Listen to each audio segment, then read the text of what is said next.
Hello, everybody, and welcome to another edition of Talking Brazil Ball with me, James Brook. And wow, what a show we've got for you today. I'm here, as always, with my co-host, George. How are you doing, George? We've got a real bumper show lined up for the listeners today, haven't we? Yeah, we have, James. Welcome along to the 2024 Serie A season. Started, of course, last weekend, and yeah, we've got a bumper one for the listeners and the viewers today. If people are watching on YouTube, I keep kind of disappearing off the screen a little bit, so I'm sort of flashing in and out. But if you would like to explain what the viewers are seeing, James, then be my guest.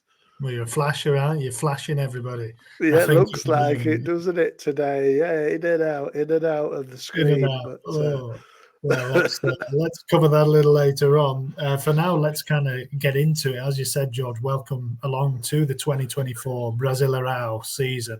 Things have got underway finally, so we're finally into the good stuff. And today we're going to review not one but two match days for you, because obviously everything kicked off on Saturday, and then like London buses. Before you knew it, there was another match day along, wasn't there? There was one straight after it. So we didn't do a show on Tuesday. George, you were away, weren't you? yeah, that's it, James.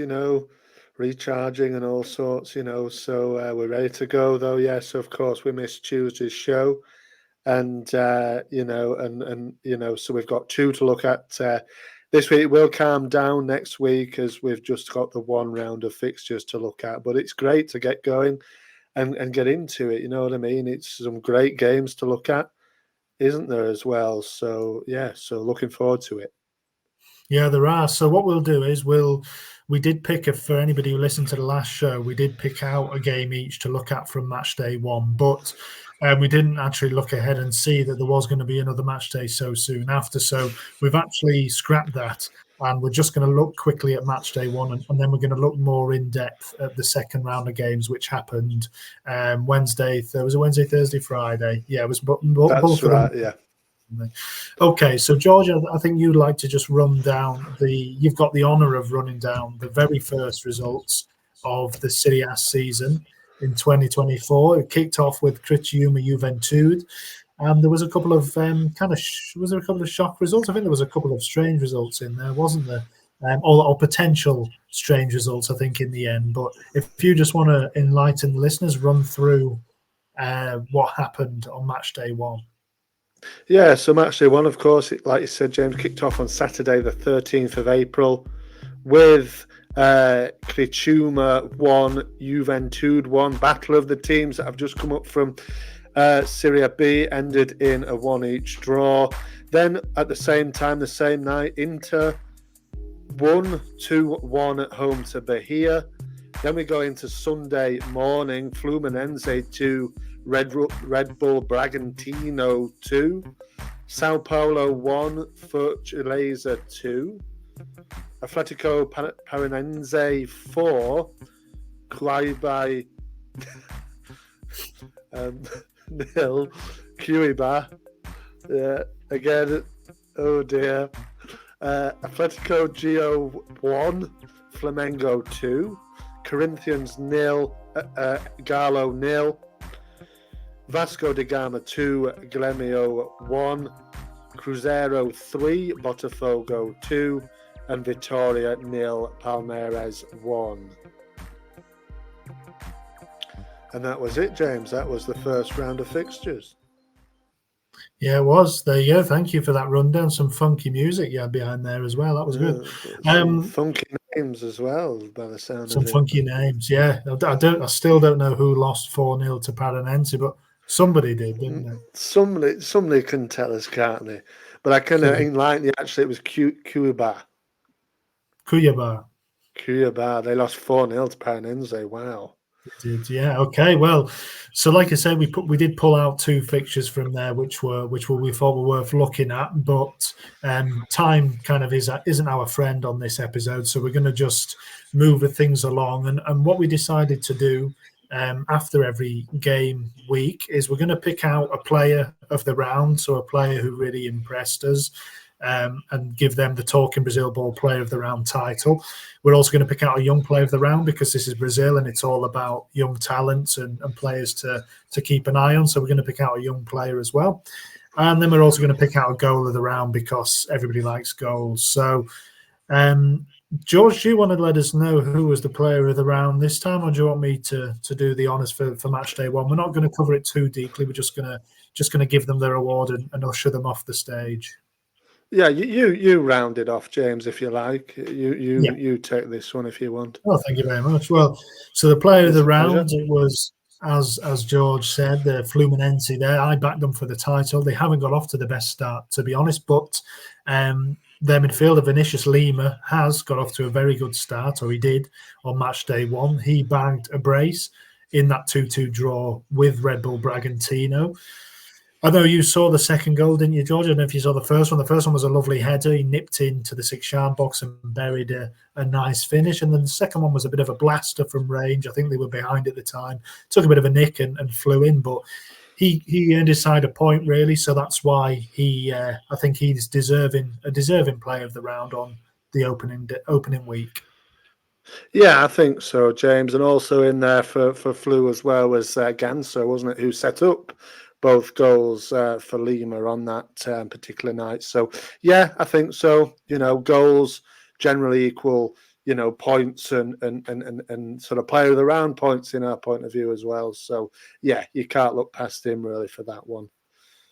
Fantastic. Yeah, so sorry, Mr. Lima, we won't be able to cover too much detail, but he was the winner of our match day one, player of the round. We'll have to get a little jingle in there, won't we? Yeah. Yeah, absolutely. Well done to him. Lima. Well done to him. So, young player of the round was with a bit of slim pickings on this one, wasn't there? We didn't see too much from the young players. I think maybe managers are a bit cautious. Maybe match day one just easing players in and going with more established names, perhaps just initially. So the young player of the round, though, there was one who did make an impression. Like you say, goals equal points, and the young centre back from Grêmio, Gustavo Martins, did get a goal. It wasn't a particularly important one in the end. They did lose 2-1, but yeah, he popped up and got them back into the game with a goal from a corner. So a young centre-back thrown into the game very early on and got himself a goal as well. So well done to Gustavo Martins. And we'll keep a close eye on how he does for the rest of the campaign. He's our matchday one, young player of the round. So moving quickly on, George, to the goal of the round. I think you can tell us about this one, can't you? Yeah, De La Cruz, isn't it? From, of course, Flamengo. First goal, first goal for him, first game, first goal. Lovely free kick right into the top left-hand corner. Yeah, lovely goal, and it set them on the way just to a 2-1 win against newly promoted Atletico GO. A goal, a penalty kick, nonetheless, in the 12th minute of added time, 102nd minute of the game. And De La Cruz's free kick was actually in the 5th minute of added on time at the end of the first half. Lovely free kick, though, and he'd be buzzing with that because it's his first goal, first game, first goal, and he's got off to a really, really good start as De La Cruz in a Flamengo shirt. So, yeah, delighted for him, really. He's a good player. Obviously, GO, fair play to them. They played most of the game with actually 9 men, to be fair. So, and it took Flamengo all the way up until the 102nd minute to score the winning goal, and like I said, a penalty at that as well. So, lovely free kick. Go and have a look. I'm sure you've seen it, haven't you, James? And obviously, we agreed this one has to take the plaudits. Yeah, super goal. And actually, the red card, I don't know if it was the first red card for Gio, gave away the free kick. So it was a bit of a double blow, basically. It was a long way out. Obviously, it was still a lot to do, but it was a direct result of the sending off, and De La Cruz just went and stuck it right in the top corner. So yeah, fantastic goal and a worthy winner of the goal of the round. But unfortunately, we're not going to be able to give it more time, and it probably deserves more time because the bulk of the episode we do want to get into the latest match day, which is obviously match day 2. So George, I'm going to ask you again to just have a quick look and a rundown of the match day 2 results, and then we can get into the episode proper, if you like. And I'm going to give you a bit more funky music as well, just because I think it deserves it, doesn't it? Yeah, that's. No, I was going to ask James if you were going to do the music again. So yeah, that's so. Everybody's a winner, aren't they? There then. Well, apart from the teams that lost in match day 2. So if we run through them, then the Wednesday, the 17th of April, Bahia 2, Fluminense 1. Cuiabá, they didn't play, though it was postponed with Vitória. Grêmio 2, Paranense 0. Red Bull Bragantino 2, Vasco da Gama 1. Into Thursday, the 18th of April, then. Atletico MG, Galo, of course, 1. Criciúma 1. Fortaleza 1. Cruzeiro 1. Juventude, big winners, 2-0 against Corinthians. Palmeiras 0. International 1. And Flamengo 2, Sao Paulo 1. And then in the very early hours of this morning, Friday the 19th of April, Botafogo 1, Atletico Go 0. Which, if you have a look, James, I know the viewers might have done our predicted scores. It is a first perfect score of the predicted scores. I predicted Botafogo to beat Go 1-0, and they did. But you still hold the lead in those predictions. So enjoying that music a little bit too much, maybe, but there you go. But yeah, but that was round 2. And like you said, we're going to have a look now in more detail at a couple of games, which we did. I think I don't think we said to the listeners, did we actually, on this round of fixtures, which ones we're going to look at. But I'm sure you're going to enlighten them now, aren't you? Well, yeah, we didn't, just because obviously we didn't have a show last week, so we didn't manage to pick them out. So I mean, it was a bit easier this on the match day 2. There was some big fixtures as you ran through there, and we picked out between us. So you were going to cover and look at a bit more in depth the Flamengo Sao Paulo game on Sunday, and Thursday, wasn't it? Thursday. And I picked out the Palmeiras Internacional game to have a quick or a slightly more in-depth look at, because I thought that was a bit of an interesting one. And we want to pick out different teams. You know, we don't want to necessarily focus just on the big guns, but this round, sometimes the fixtures are too big, or they can't be ignored, basically. So I'll just have a look first of all. So Palmeiras won on match day 1, but they were very late winners. At Go, was it, I think? Or was it Vitória?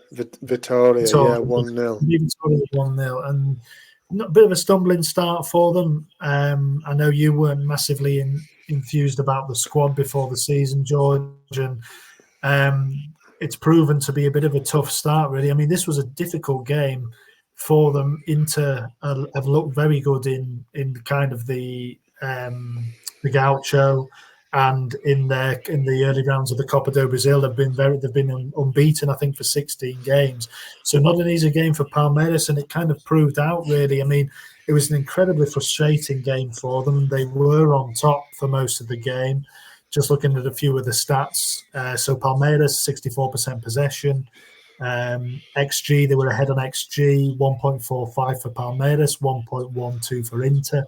And they had 18 shots, Palmeiras, and Internacional had just the 5. So they were very much on top for the whole game. It was, a bit of a domination, really, but they couldn't make it count.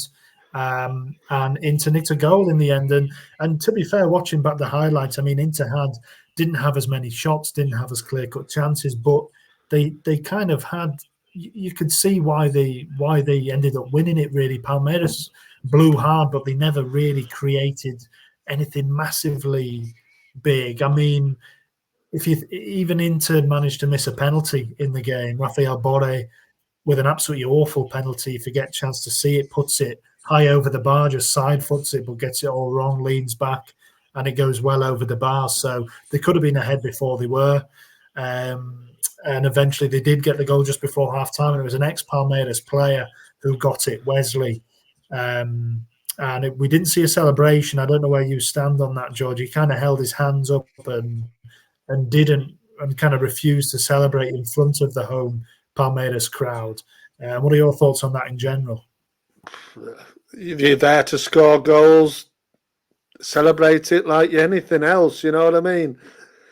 That's where I stand on it, James. You know, I understand the trepidation and the sort of reluctancy not to, but at the end of the day, you're playing for a new team. It's probably, it's the first game. It's early stages of the season. It's a massive win for them. Celebrate the goal. Yeah, I don't agree with it really. Although, having said that, if you do see one of your players not celebrate, you'd be annoyed about it a little bit. If one of your players didn't celebrate in front of a former team's fans, you'd be saying, "Come on, celebrate the goal. You've scored for our team now." So, well, I don't think so much. I don't think so much that way. I think you can't blame players if like a player scores against his old club for your team. I don't think you can be upset about. I think you would be more upset if a former Leeds player went and played for another team and then did celebrate massively in front of Leeds. You'd be fuming. So I think you can say that. Yeah, true enough. Yeah, you're right. If you put it in that sense, you're right, really. And you're right. To be fair, I'd be giving him frustration, but there you go. Probably you're right, but I do feel like you that's me in the moment being frustrated because we've just conceded a goal as well. But from looking at it from like a calm point of view. Yeah, I think you should celebrate it because you've scored a goal. That's what you train every day to do. But I do understand why players don't as well. It's one of them things. It's difficult. Well, Wesley didn't celebrate after he put them ahead. It was a nice goal as well, actually. I mean, Boré picked himself up after his missed penalty, and he, delivered a really nice assist. Just dinked it over the leg of the Palmeiras defender. Defenders were nowhere, to be fair, but Wesley, it was a big chance for him, kind of edge of the 6-yard box, and he coolly slotted it past the goalkeeper. So a big goal just before half-time, and it kind of seemed to kill Palmeiras a bit. They did have a little bit of opportunity in that first half, and we've spoken quite a bit about Endrick in the early kind of shows, and he showed his class during this game. I mean, there's one run, George. I don't know if you have a chance to see it at some point, or the listeners, it's worth checking out because he picked the ball up inside his own half. He does a little flick over the defender, and then he goes between slaloms in between two of them, beats another man, and then lays a nice little through ball in. And it didn't end up, his teammates couldn't finish the job. I think it went into the side netting in the end, but it was a little kind of flash of just how good Endrick is and just how much they will miss him when he eventually goes to Real Madrid. But he couldn't be decisive, and in the end, he actually had a really big chance of his own that he did miss quite late on, I think, into the game. I mean, Boré again was a bit of a kind of antagonist. He was in the chances again before. He could have put into 2-0 up. He had a bit of a free header, which he put over the bar. But just in the second half, Endrick had it was a through ball slotted into him in the 6-yard box, and he was on his left foot. He looks like he just needs to get a contact on it and kind of divert it past the goalkeeper, but gets it all wrong, slices it wide, and the chance is gone. And that was it really for Palmeiras. They could never really get themselves back into it. I know Abel Ferreira was frustrated, the manager, after the game. And just an interesting thing to note, George, is that they usually play at the Allianz Parque, which is kind of a nice multi-seater, multi-use stadium. But the flip side of that is that when you've got a multi-use stadium, I mean, this doesn't happen in this country, but they actually couldn't play at the Allianz Parque because there was a concert there on I think it was Tuesday night. So they actually had to play the game at the Arena Barueri, which is, it's not their ground. It's a local ground in Sao Paulo. And Abel Ferreira was frustrated after the game with that. He said, playing in our stadium is different. The energy is different. The opponent feels the noise differently. So he was upset there was only 13,000 in the ground, so it wasn't really like a home game for Palmeiras. So from an Inter point of view, it was probably a good time to play them. And Coudet was obviously delighted, the Inter manager, after the game. Like I said before, they're on a 16-game unbeaten run now, and it's going well for them. Back-to-back wins. I think only two teams have done that. Them and Flamengo, is it? I think. So a really good start to the season for Inter. Yeah. Palmeiras will have to pick themselves up. Obviously, we know the game they've got coming this weekend. So, yeah, a really frustrating performance from their point of view. But from Inter's point of view, what a win early on in the season. Lay a marker down. They didn't really probably deserve it, but they held out and they actually created the biggest chances of their own, missed the penalty even. So you can't begrudge them it, really, and fair play to them. So that was my game of the week. And George, I know you were looking at Flamengo or Sao Paulo Flamengo, weren't you? So I know you've been away, so you haven't had a full chance to look as closely as you might have hoped to. But what did you notice? What were you able to pick out of that one? Well, just before I get going with Flamengo's 2-1 win against Sao Paulo in Rio de Janeiro, James, did you find out who was playing? Why did they have to change the stadium? Was it Taylor Swift? I think it might have been. I'm not sure. I did see something about Taylor Swift, but I didn't want to go to. It was it Taylor Swift? Yeah, flipping. I'm surprised you don't know. Actually, I thought you were a big fan of Taylor. Yeah, following a movement. Get the tracker out. Yes, I was surprised you didn't know quite if it was. I think it was. I think I could probably find out, to be fair. Yeah, I mean, find out, because if it was Taylor Swift, then I'm sorry to every Palmeiras fan in that case, because they've lost here. And, the manager is quite clearly, you can't place it all at the stadium, of course, but he's quite clearly under the impression that the reason they lost that game in a large part was because of the stadium and because of giving up that home advantage. So if they end up losing the title by 2 or 3 points and Inter look like they might be up there, then we all know who they have to blame, and there might be another Kanye West moment. Yeah, I think there might be, what did he say to let me finish. I think Hendrick was saying that when he went through on goal, but exactly, perhaps he couldn't. Yeah, no, I think what a shame. I think it is because she's playing in Belo Horizonte tonight. So yeah. I think it probably was Taylor Swift. So there you go. But there you go. Well, yeah. That's a disgrace, to be honest. But they will. And you know what? It's actually going to have a knock-on effect as well, because they are back at home on Sunday for the big game against Flamengo. But there's going to be one stand out of use because one of the stands was the stage.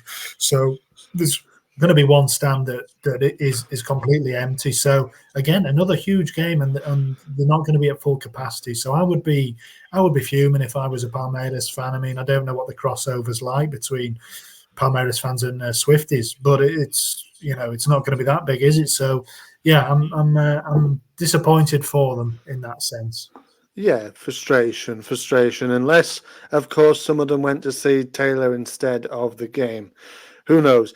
But let's get into Flamengo against Sao Paulo. Then obviously Rio de Janeiro. They did play at their allotted stadium, their home stadium. I was trying to find out the capacity, but I couldn't quite find that. But anyway, 2-1 it ended. Goals from Araujo in the 20th minute. De La Cruz added to that and in the second half before Ferreira pulled one back. A nice header in the second half, sort of 10 minutes left, 79th minute.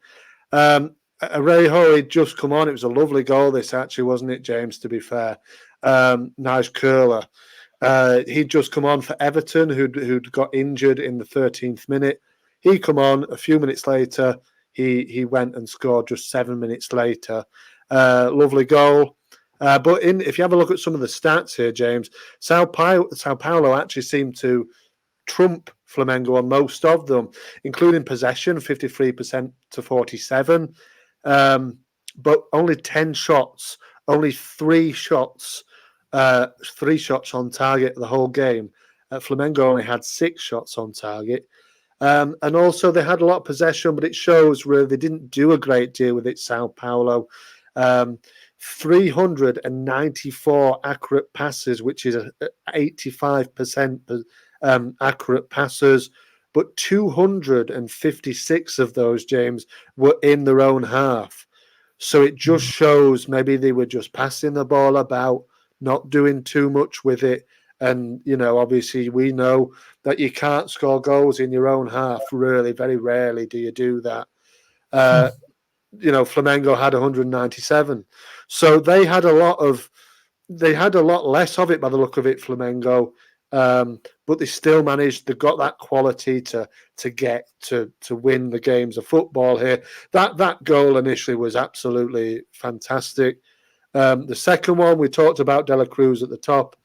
Fantastic start to his career. For Flamengo in Brazil. He finished off a lovely bit of skill. I think it was Pedro. We were trying to work out who it was, to be fair. Nice little pirouette. Shot, which the keeper saved nicely, but he palmed it straight off into De La Cruz's path, who he just had the simple task of passing it into the net, which has his second goal of the season. Also did assist the first goal as well. So he's having a fabulous season. Sao Paulo looking a little bit not good for them, James, to be fair. 2 defeats out of 2, both 2-1.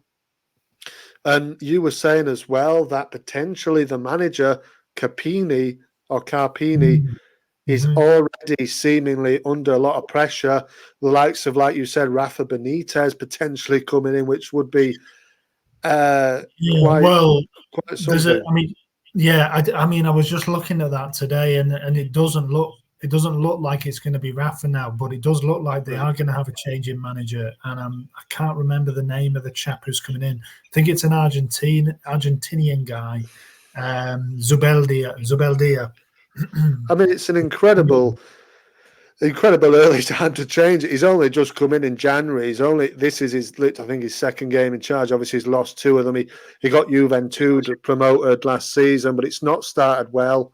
And I think they've obviously seen it time to change. I mean, they just haven't got going. I mean, it's a big game for them. It's a winnable game for them on Sunday, but maybe he's already gone by then. But Flamengo really looking like the mean business.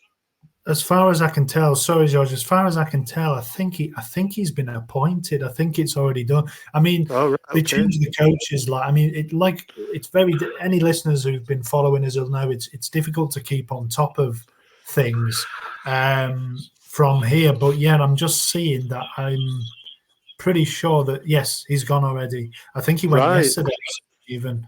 Wow. Just the official announcement. Sorry, he did. He went yesterday. Wow. Yeah. After a conversation between the professionals board this Thursday at the Barafunda Training Centre, the club would like to thank the coach for all the commitment, dedication, services provided. So, yeah, he's gone, and he has been replaced by Luis Zubeldia, who is an Argentinian coach, former coach of the Ecuadorian team LDU Quito. He's been at Lanús in Argentina. He's never managed in Brazil. So he has been in manager of Alaves for a bit. So yeah, there you go. We've spoken about the propensity to pull the trigger on managers very quickly, and they've done it there. I think it's a disagreement between the board and somebody with Carpini, but he was a young manager, very inexperienced, and they've pulled the trigger already. So don't forget they have had the regional championships. I'm not sure how they got on in the Paulista. I don't think they did particularly well. So it's not just on the back of 2 games here. But yeah, he's gone and Zubeldia is in. So there you go. Yeah, so the first casualty, less than a week into the season. Amazing. Only 2 games. I know he's had the Paulista as well to contend with, but just 2 games into the league season, off you go. 2 defeats. Mad. Cutthroat, but they need to improve, because I like listeners as well. I know if they listen to that one, I had them down as a surprise package. Well, hopefully the new man can come in and get them going, because like we covered in that pod, that they've got a decent side really, and I just don't see, now. Well, there's plenty of time, and it is a tricky fixture away at Flamengo, one of the hardest you can have. But they've got to pick themselves up quickly, James, because otherwise it's hard to pick themselves up off if they continue with this bad form. Maybe it's another change of manager, quickly down the line as well. It's then becomes a bit of a mess. So hopefully they can sort themselves out a little bit. But Flamengo in this one, yeah, you couldn't really see anything other than a Flamengo win, to be fair. I think it's difficult that because in England, we're used to, in Europe, not just in England, if a manager gets sacked so early on into a season, it's, I mean, it can happen, but it's rare then that there'll be another change of coach. It'll usually be the new man will see out the season. Not always, but it does tend to be that. But in Brazil, like we saw last year, Botafogo had 4 coaches. I think if things go badly for Zubeldia initially, he'll be under pressure very early on, and then from there it can be a real mess. So they had Dorival Jr. last year. They won the cup. They had some stability, and it seemed a strange appointment, Carpini. I mean, we don't know the ins and outs of it, but it seemed like a strange appointment, and it's not worked out. So they have to be careful, and they'll have to hope that he hits the ground running. I don't think they'll be in any real danger, but like you said, they want to have a better season, kick on from the cup win, and this is a real poor way to start that, kind of on the back of that, really. So disappointing for them, and we'll keep across the new manager Zubeldia and how he does. Anything else you wanted to point out from your game of the week, George? I forgot to mention when you were talking about you flashing at the start. For anybody watching on YouTube, you can see that we do have the images from our selected games behind us there. So I've got the Inter players celebrating the Taylor Swift enforced change of venue, and George has got the Flamengo lads celebrating with a dejected looking Sao Paulo player in the front there. So anything else you wanted to add about your game of the week, George? No, not really, James. Like I said, I didn't look too hard into it this time. Next time I will look into it like you did, with a bit of what the manager said, maybe get the feeling of the fans as well. So that'll be something to get into more detail. But Flamengo, yeah, start as the mean to go on, I think. And like I said, I've got them down, of course, for winning it at the end of it. So looks a good bet so far, doesn't it? So let's wait and see how they get on. Obviously, we'll cover it in a short time, but it's a massive game they've got on Sunday, isn't it, as well? So it is. Let's see how it goes. But yeah, very good start indeed for them. So let's look and move on to our player of the round. Talking Brazil Ball Player of the Round, it's a prestigious awards handed out to the player of the Serie A game week. And George, I don't know if you want to introduce this week's player of the round, or do you want me to do it? He's I'd say this award will mean something to this fella. Yeah, hopefully, Jim. I mean, I can do it if you like. I mean, viewers and followers of the Instagram account will already know potentially, because it's already out there on social media. We did leak it. Yeah, I did leak it before the pod, but nobody's seen it. Nobody's liked it. So remember to get on and like that and have a look. But it was the man called Gene. Everybody likes Gene, the man for Juventud, who they had a fantastic win. Hey? Dancing Gene. Yeah, Dancing Gene, or Billy Jean, perhaps, as well.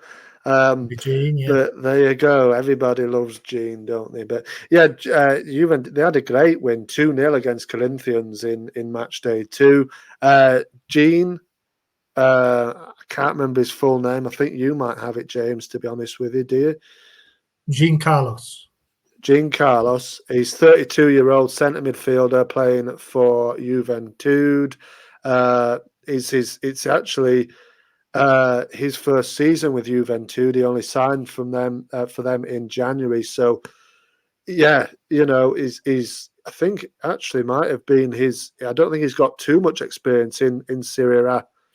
Serie No, he A doesn't. I as a mean, that's why I as said a it would. That's why I said it'll be a big award for him because he's actually. yeah I think he's played a handful of games in Serie A. He started at Palmeiras. He came through at the Palmeiras Youth Academy. He was also at Sao Paulo briefly, but I think he's only got half a dozen appearances in Serie A. He spent his whole yeah career in Serie B and Serie C. So it's a big season for him at 32. You know, to have that stage and he's already got. I think he's got 2 goals already. I think he scored in the other game as well.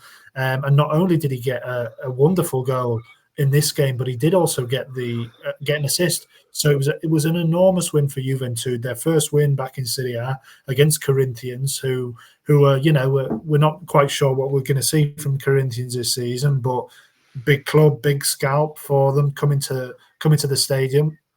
And Jean Carlos was right at the heart of everything. And we're going to touch on his goal actually, which you did leak the awards on Instagram, so he has actually scooped a couple of awards here, Jean Carlos, and the goal is an absolute belter if you get a chance to see it. It really is, and the assist as well. He nicks the ball off. It's sloppy goalkeeping by Cassio, yeah. a short ball across his own box, and Jean just nips in and squares it to Barbosa, who just about gets the finish. So a heck of a performance on a really big game, and he's marked himself out there as a real player to watch for Juventud, hasn't he? Yeah, he really has, James. It's a completely, I mean, forgive myself, or I don't know if listeners and followers of Serie B and Serie C will have known this man, but it was a new name to me, and yeah, he's really put himself down as a one to watch really at an age where he's sort of coming into his sort of prime maybe for Brazilian football at 32. We know they like to give the older players the chance, and 32, two goals already, like you said, an assist. It was nice, that assist.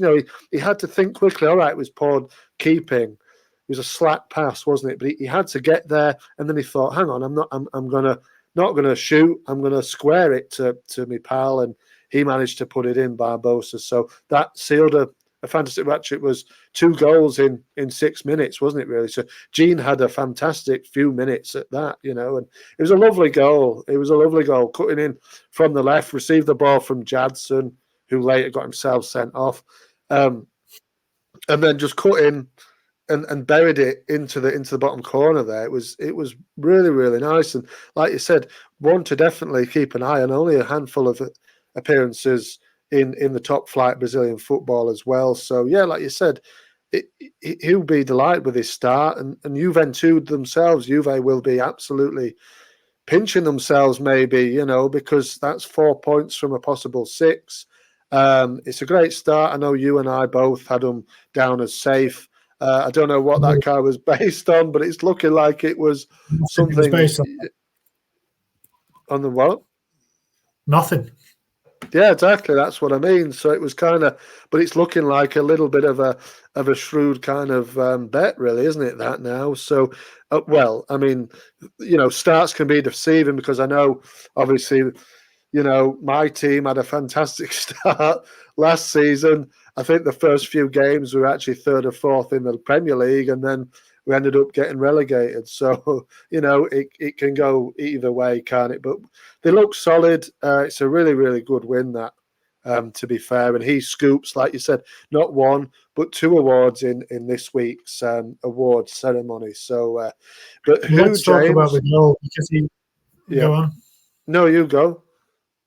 Well, I was going to say, let's talk about the goal because it's, we've obviously packaged it up already there, but Jean Carlos does scoop the goal of the round as well. And it is a real brilliant strike. I mean, there were a few contenders actually in this game week. I don't know if this is usual for the Brazilian season, but there was some absolute smashing goals. Like you've already touched on Araujo's for Flamengo. I mean, that's a brilliant strike. Cuts in on his left foot. It's a nice little shimmy as well to get past the defender, and he just bends it beautifully, Mohamed Salah-esque or Iron Robben-esque actually, into that far corner off the post. It's a beautiful finish. There was and that wasn't the only one. There was one almost identical, really, from the other side of the box. 2 almost identical ones. Red Bull Bragantino, Vitinho. It was kind of more of a looper, but it's a similar cutting in onto his right, loops it from distance over the goalkeeper. And Bahia got a big win, actually a surprise win over Fluminense, and there was 2 beautiful goals in that as well. Caio Alexandre with an absolute belting strike came out from a corner, and he uses the defender, buries it into the top corner. And then Cowley with the winner for Bahia, a bit of a different goal, that one. Gets it on the edge of the area and just turns it onto his left foot from his right foot, just leaves the defender in his wake and smashes it into the roof of the net. So they were all beautiful goals, and any of them would have really been worthy of the goal of the round. But I just thought we'll give it to Jean Carlos, because it's not often you see a goal like that. Really, he really is some distance out, and it's in another scenario you could say it's almost a cross. It wasn't a shot, but it quite clearly was a shot. I mean, he's aiming for that far corner, and he's not a million miles off the touchline, really, but he aims it right across the goal. And, Cassio's a big goalkeeper, very experienced goalkeeper. He just can't get anywhere near it, and it nestles into the side corner. And a goal like that, if you haven't already been marking yourself out with a goal last week and a good performance, and that really puts you on the radar. And a well-worthy winner and a double winner this week. Jean Carlos. And what we're going to do with the players of the round and the young players of the round, maybe even the goal of the round, we'll put them all together at the end of the season and see who's got the most, and award an all-time, player of the season, young player of the season, and perhaps a goal of the season we can pick from the contenders of the round. And this one will be right up there for sure. Oh, it definitely will be, James. I mean, that like we know, we spoke briefly about De La Cruz's free kick in game week 1. This, like I said, this was right up there. Like I said, it was right on the touchline, really. And the lad Cassio he's a big goalkeeper, and he obviously wasn't watching. He might not have been watching, or I don't know. He might have just caught him out, because he bent it right in the opposite corner. It was, I mean, you sent me a message about it, and then I thought, I seen the highlights, and I thought, because you don't know who's who kind of thing, really, in a sense. We're still learning the players, and you can't pinpoint them out from a telly angle on the highlights. And I thought, I hope that's the goal, that's that goal, because it was brilliant. I mean, it was just great, and great for him. He started really well. Who knows? I know Brazil, they like to mix up the national side. If he continues like this, who says he can't get into the national side? I mean, well, that's a big old shout, that. But yeah. Well, why not? Mark it, clip it, as they say, clip it. And see if he can get into it. But yeah, I mean, what I would say as well, James, I know it's a bit irrelevant, but I know we're big lovers of football shirts and stuff. I really like that Juventud shirt. That stripe, green and white, it's nice. With a sponsor, I know some people are against betting sponsors and things like this, but it works really well. The matched up with the green and white, the black sponsor, it just looks nice. I think that might be one I have to put on my list, actually. Yeah, who makes that shirt? Who is it? No, it's not Umbro. It's some kind of it's some kind of Brazilian. It's one I've never heard of. It might not be Brazilian, but I can't remember off the top of my head who it is, but it's not one that I've certainly not one I've heard of before. But that shirt it is. It's a very nice kit. So, I mean, let's wait and see how they got on. They've got another tricky game, of course, coming up on Sunday night. So it's the last game. It's amongst the last fixtures of the weekend. So let's see how they get on in that one. But yeah, delight for him, and he gets 2 awards this week. Let's see if he can get any more. And I said, he might be on the radar of the national team. That maybe it's the last time we speak of him on the podcast as well. But let's wait and see. But he's an early favourite. He's an early favourite of the pod, isn't he? He is. Yeah. I mean, next time you see me, James, I'll have a Juventud shirt with Jean on the back. Yeah, I bet you will, actually. Yeah, Billy Jean Carlos. Yeah, that's it. Exactly. Billy. Yeah, Billy Jean. What a player. Anyway, Let's move swiftly on to the final award of the week, which is one that, I don't know, maybe the most highly anticipated. You know what the young players are like in Brazil, and that's why we're handing it out, really, because as Eurocentric fans will maybe be seeing these kind of players in the future, maybe even turning out for our own teams. So the young player of the round this week, as we don't get a chance to watch the games in full and that kind of thing, it can be a bit tricky to pick them out. So people feel free to set us straight on this one. But our young player of the round this year is a 20-year-old right back from Botafogo, and it's Matteo Ponte. And George, do you want to explain why we've given the award, the young player of the round, to Matteo Ponte? Well, Ponte, it could be as easy as he scored the winning goal, James. 32nd minute. Ponte, some reason, popped up in the box, and just outside. Yeah, just sort of on the edge of the box, wasn't it? Yeah, just outside on the edge, on the line. For some reason he was there. He popped up, lovely finish, really, really nice finisher. An assist by Henrique, and yeah, he finished it. He's got man of the match. I mean, I know it's a little bit trivial, but he's got man of the match on some of the apps as well. So yeah, it was almost as simple as that, James. Really, wasn't it? You said, it's sometimes a little bit tricky when you haven't seen the games to pick them out. But this time I think it was probably pretty self-explanatory that he was going to get it. Uruguayan, young lad, 20s, and he's a Uruguayan youth international now. Mr. Bielsa might be on the phone soon to him saying, "Hey, come on, play for the senior lads." And yeah, it was a lovely finish that, and maybe one to watch out for. And again, we put it on the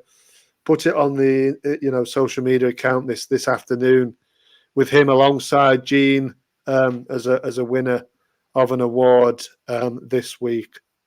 Yeah, it was a lovely finish. He really did strike it well. It's kind of like a fizzed, no backlift, kind of flashes past the keeper. One of those that almost when you see it the first time, you think, well, the keeper should save it, because it starts off kind of in the middle of the goal, but it kind of swerves out and it ends up, I think, in the side netting or right in the bottom corner. So really, really nice strike. And it was actually his first ever goal in Serie A as well, his first goal in Brazilian football. He joined Botafogo last year from Uruguayan club Danubio, but he wasn't a starter last year. I don't know exactly when he joined, but he's become the starter now. He looks like the starting right back. He's made that position his own, and he will be their right back for the season, it looks like. So yeah, 20, really for sure one to keep an eye on. And if this finish is anything to go by, he's got a big career in front of him. So well done to that young man, Matteo Ponte.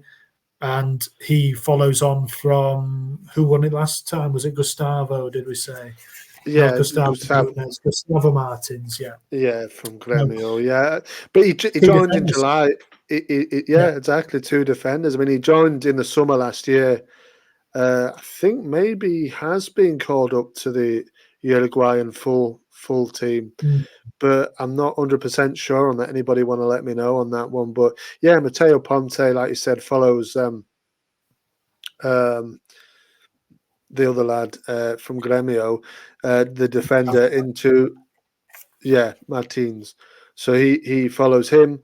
Another defender. Let's see who wins it on the next one, James. But good win as well for Botafogo. They needed it really after a poor result in the opening day against Cruzeiro.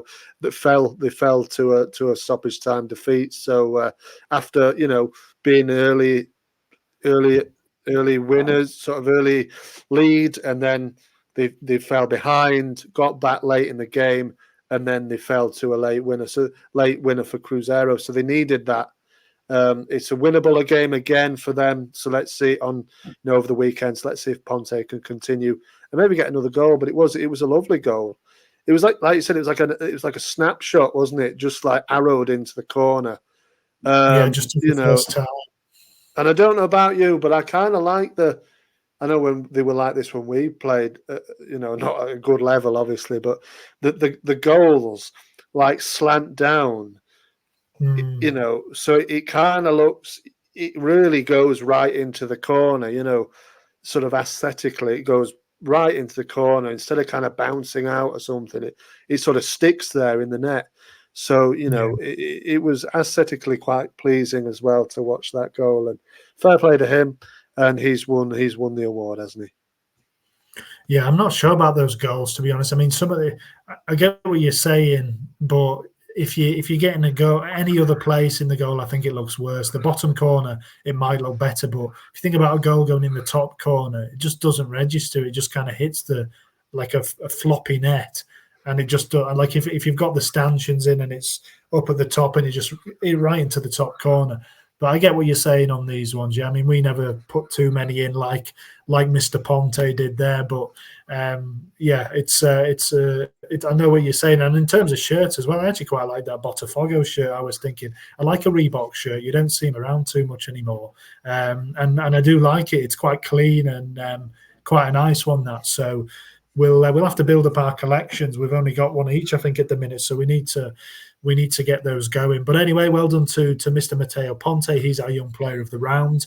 Your award will be in the post. Maybe we'll send it with Mr. Bielsa. So let's look ahead, George. That's game week 2. Game week 1 and 2 done and dusted just like that. And all of a sudden we're on to game week 3. It's a big game week, as they all are. So I think what we'll do now is we'll look ahead and we'll run through the fixtures, and I'm going to put that funky backing music on.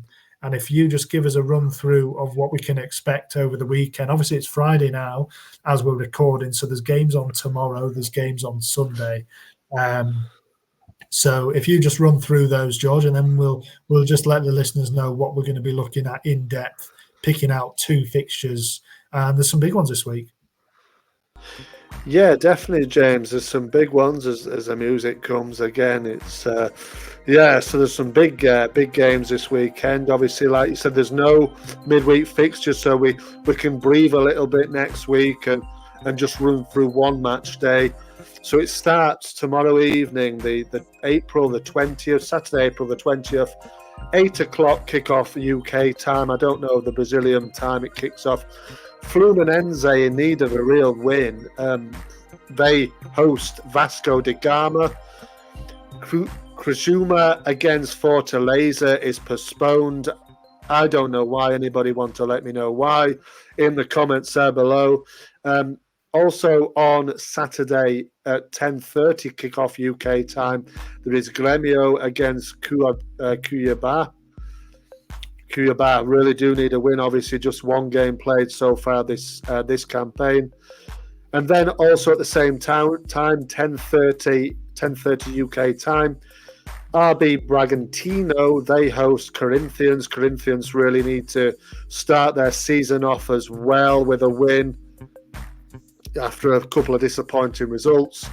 And then we're into Sunday, really early Sunday morning. My team, Galo, face Cruzeiro. It's a big game, that, to be fair. That's a derby game, I think, James, isn't it? I think you're right, actually. That's a derby game as well, yeah. The Belo Horizonte derby. There's that's at 1 a.m, Sunday morning, UK time. There's Atletico Paranense against Internazionale. So Inter going for 3 straight wins. That's at 8 o'clock on Sunday evening. There's a massive game at Palmeiras. Hopefully Taylor Swift hasn't spoilt this one too much. I mean, she might be watching it. She might be watching it. But it's Palmeiras against Flamengo, which is a huge game kind of at the top between 2 of the top sides. There's another Brazilian derby game in this round of fixtures. Also at 8 o'clock UK time, Vitória face Bahia. And then going into 10:30 at night UK time, Atletico GO, they host Sao Paulo. New manager for Sao Paulo, of course.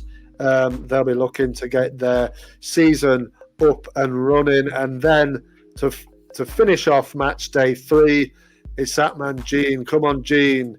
They play Botafogo. They travel to Botafogo for a 10:30 kickoff. So that rounds up match day 3 fixtures.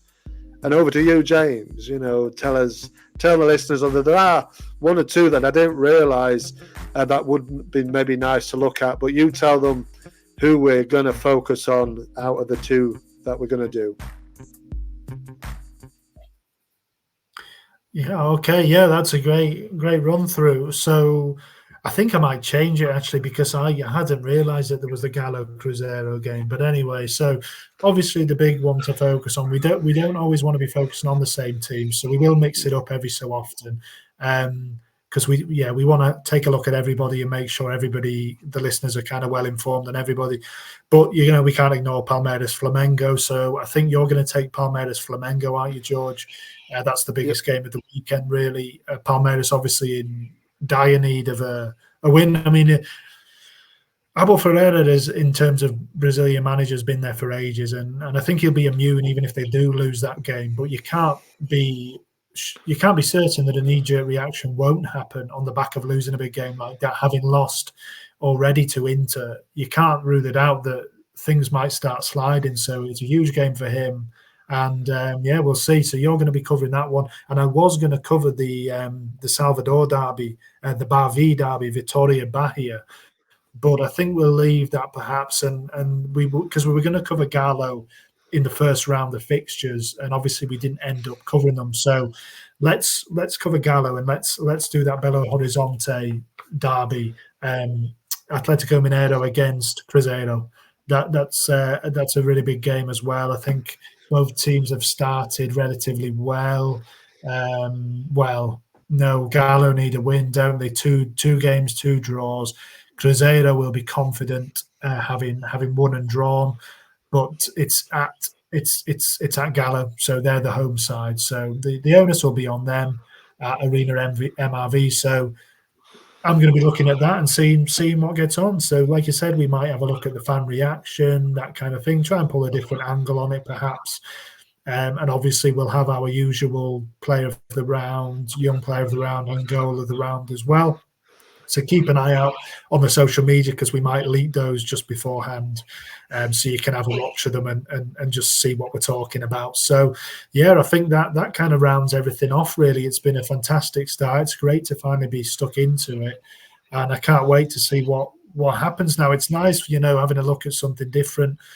Obviously, Liverpool, my team, have been struggling a little bit over the past week, and it's a bit of a tough time coming up with Mr. Klopp leaving and everything. So it's nice to kind of have something else to focus on. And I'm going to make an announcement, actually, because I'm going to change my team again, I think, for probably the 4th time since we started the pod. And I think this might be the final time, but you've got to get a feeling for it's got to be natural, hasn't it?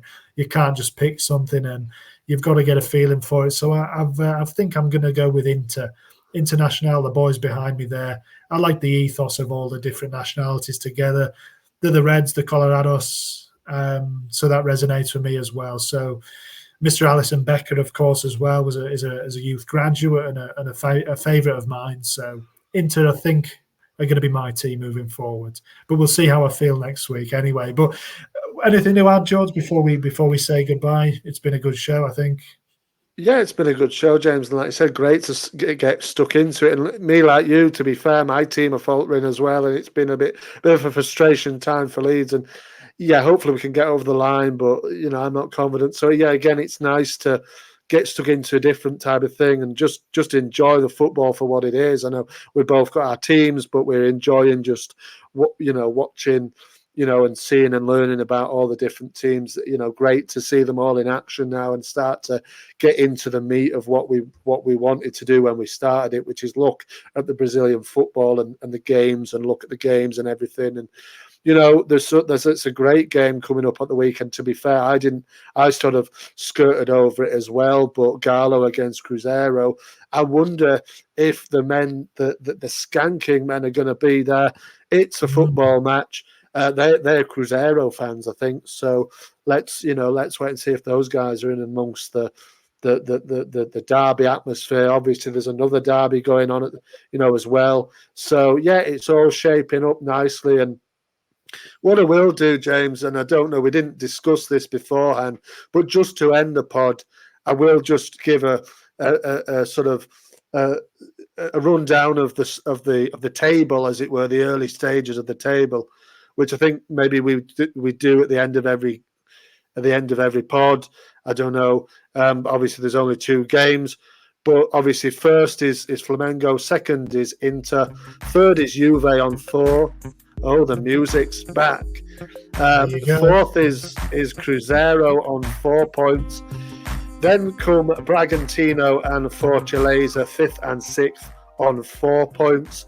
7th, 8th, 9th and 10th, 7th to 12th all have 3 points. That's Paranense, Grêmio, Bahia, Botafogo, Vasco da Gama and Palmeiras, all on 3 points.